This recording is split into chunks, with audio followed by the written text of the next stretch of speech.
Ito na nga mga loads ang matagal na nating hinihintay. Ang new chapter ng manhwa na The Beginning After the End ay lumabas na mga loads, kaya wag na nating patagalin pa. Let's go! Nagsisimula ang chapter mga lods, kitang-kita ang matinding worry sa kanyang face habang dali-dali niyang tinungo ang telephone at agad itong dinampot. Sa kabilang linya, nanginginig ang boses ni Nico. Halos hindi na siya makapagsalita. Tila wala sa sarili sa sobrang panik hanggang sa makabawi siya ng kaunti. Nanginginig na inamin niya na hindi niya alam kung ano ang nangyari. Ilang days lang daw ang nakalipas ng last check niya ang kondisyon nito at maayos pa naman ang lahat. Pero bigla na lang nagka-problem ang Kira's trainer at feeling niya siya ang may kasalanan sa lahat ng Agad namang sinubukan ni Gray na pakalmihan si Nico. Hindi niya masyadong naiintindihan ang sinasabi nito kaya mahinahon niyang pinayuhan itong calm down muna at mag-explain ng maayos. Sa gitna ng stuttering at paghikbi, tuluyang nabanggit ni Nico ang reason ng kanyang takot, si Cecilia.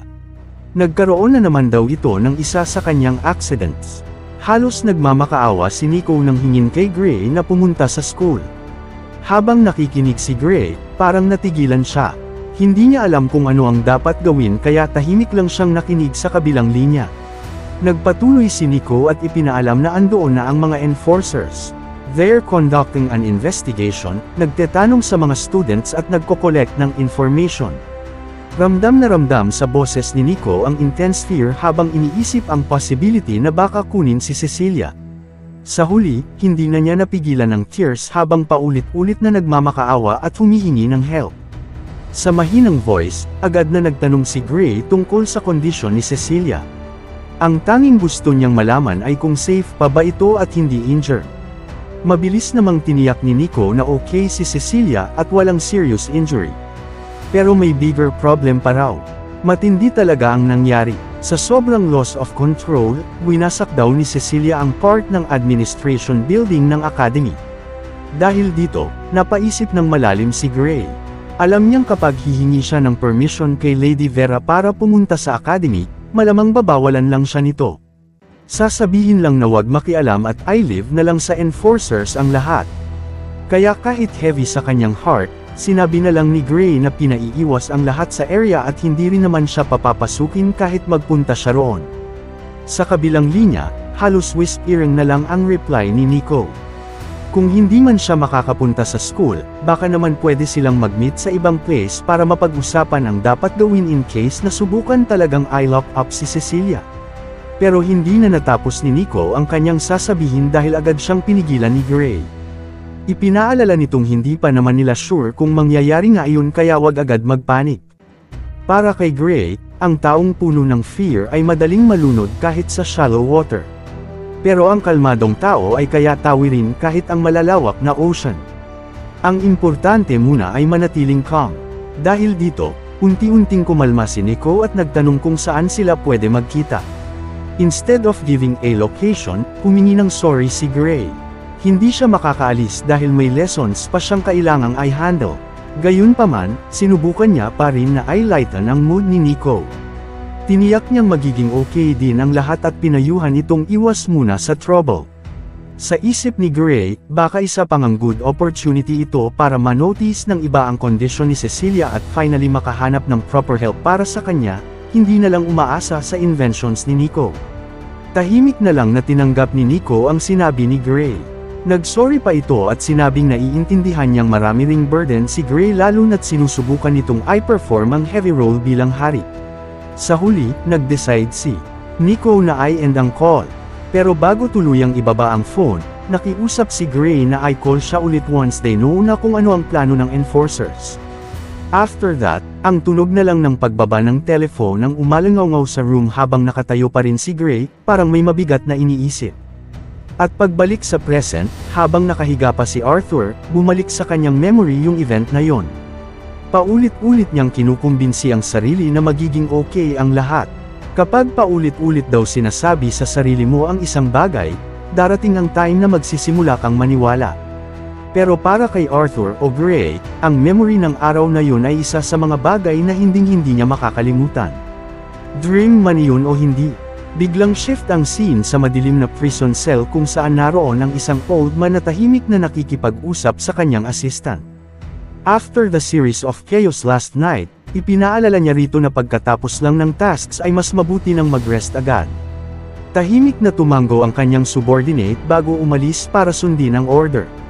Pero habang naglalakad ang messenger sa narrow at cold hallway ng prison, parang may strange presence na mabilis na papalapit sa kanya. In just a split second, may something na biglang sumugod. Wala man lang chance na sumigaw ang lalaki. Ang naiwan na lang ay ang bucket na may water at ang torture tools na nagkalat sa floor, parang may masamang nangyari. Meanwhile, sa float ng castle, makikita si Arthur na naglalakad pababa papunta sa prison habang tahimik na nagrereklamo sa sarili niya. Hindi pa rin siya comfortable sa suot niyang outfit, pero alam niyang kapag ulit siyang pupunta sa meeting na hindi proper ang pananamit, tiyak na hindi siya palalampasan ni Veer Ian. Habang naglalakad, hindi rin mawawala sa isip niya yung weird dream o memory na ilang days pa lang ang nakalipas. Napaisip siya kung may part ba ng poem ang cause ng mga strange visions na yon. Umaasa siyang re-recite ulit ni Rhodes ang poem o mas better kung bigyan siya ng direct explanation. Pagdating niya sa lower part ng prison, nadatnan niyang may isang guard na parang madalas mag-dozing off habang on duty. Napailing si Arthur at napaisip kung madalas bang natutulog ang guy na ito habang nagbabantay. Habang palapit siya, bahagyang napangiti at parang may idea na pumasok sa utak niya. Gusto niyang i-test kung mararamdaman ba ng guard ang kanyang presence, isang bagay na kahit ang wild raptor squirrels ng Ots ay hirap ma-detect. Pero kahit dahan-dahan lang ang lakad niya, biglang gumalaw ang ears ng guard. Kahit mukhang antok ito, automatic na kumilos ang body niya. Mabilis na hinayla ang sword at itinapat sa direksyon ni Arthur. Pero agad ding natigilan ng guard nang marealize kung sino ang nasa harap. Si General Arthur pala. Agad siyang nag-sorry at nag-explain na feeling niya may stealthy na lumalapit sa kanya. Napangiti lang si Arthur at inamin na sadya talaga niyang tinatry i-check kung gaano ka-sharp ang senses nito. Nang tanungin niya kung hindi ba ito natutulog, nagmakaawa agad ang guard na wag siyang i-report kay Commander Veer Ian. Ilang days na lang daw ang natitira sa guard duty niya. At kung magtatagal pa, baka mapilitan na siyang tumakbo sa walls para lang hindi mag-weak ang muscles niya. Bahagyang natawa si Arthur habang nagpapakita ng understanding. Inamin niyang na-impress siya sa sharp instincts ng guard at sinabing tama nga si Veer Ian. Talagang top-notch ang senses nito. Nahihiyang ngumiti ang guard at sinabing maraming beses na niyang na-save ng kanyang instincts ang buhay niya. Dahil dito, agad siyang nag-offer na samahan si Arthur sa pagbisita sa prisoner. Nang tanungin ni Arthur kung andoon pa rin si Gentry, ngumiti lang ang guard at sinabing hindi niya maalala ang time na wala ito sa prison. Habang naglalakad sila sa loob, hindi maiwasan ni Arthur na mapangiwi sa smell ng place at nag-joke kung talagang natutulog ba si Gentry roon sa kabila ng baho. Tumango ang guard at sinabi, oo, sa huli, pareho silang napailing sa pag-carry. Napatanong pa si Arthur kung may sariling room ang guard. Malayo sa depressing place na iyon, masiglang sumagot ang elf na oo at hindi na raw siya makapaghintay na matapos ang duty para makauwi. Nagulat si Arthur at napatanong kung hindi na ba ito babalik sa field duty, pero nilinaw ng guard na magpapatuloy pa rin siya sa service sa forest, doon daw niya tunay na tinatawag na home. Napangiti si Arthur at napakamot sa ulo habang naalala ang first time niyang makarating sa Elshire Forest noong bata pa siya. Isang accident na halos hindi niya malampasan. Nagtataka namang nagtanong ang guard kung paano siya nakaligtas dahil hindi maraming tao ang nakakapasok sa forest at nakakabalik ng buhay. Ngunit ngumisi lang si Arthur at sinabing ikukwento niya iyon kapalit ng reason kung bakit nademo ang guard. Napatawa na lang ang elf at sinabing mukhang pareho na lang silang hindi malalaman ang answer. Pagdating sa mismong cell, nadatnan nila ang old guard na deeply sleeping. Hindi makapaniwala si Arthur at napaisip kung doon nga ba talaga ito natutulog. Kaya agad niyang binagbog ang door. Gulat na nagising ang matanda. Halos hindi alam ang nangyayari hanggang maisuot ang glasses at makita kung sino ang nasa harap. Agad niyang na-recognize si General Arthur at nag-joke pa kung ano ang reason ng honor na ginambala ang kanyang rest. Magaan lang nangumiti si Arthur at sinabing binabalik lang niya ang favor from last night. Hiniling niyang i-open sandali ang cell ni Rhodes dahil may itatanong lang siya. Habang kinukuha ang key, humingi ulit ng sorry ang matanda tungkol sa council meeting. Sigurado raw siya na may important info na ibubunyag ang traitor. Napaisip si Arthur at sinabing possible nga na may sasabihin ito dahil may ilan pa siyang questions. Pero hindi niya natapos ang sasabihin nang mabuksan ang door, bigla siyang natigilan.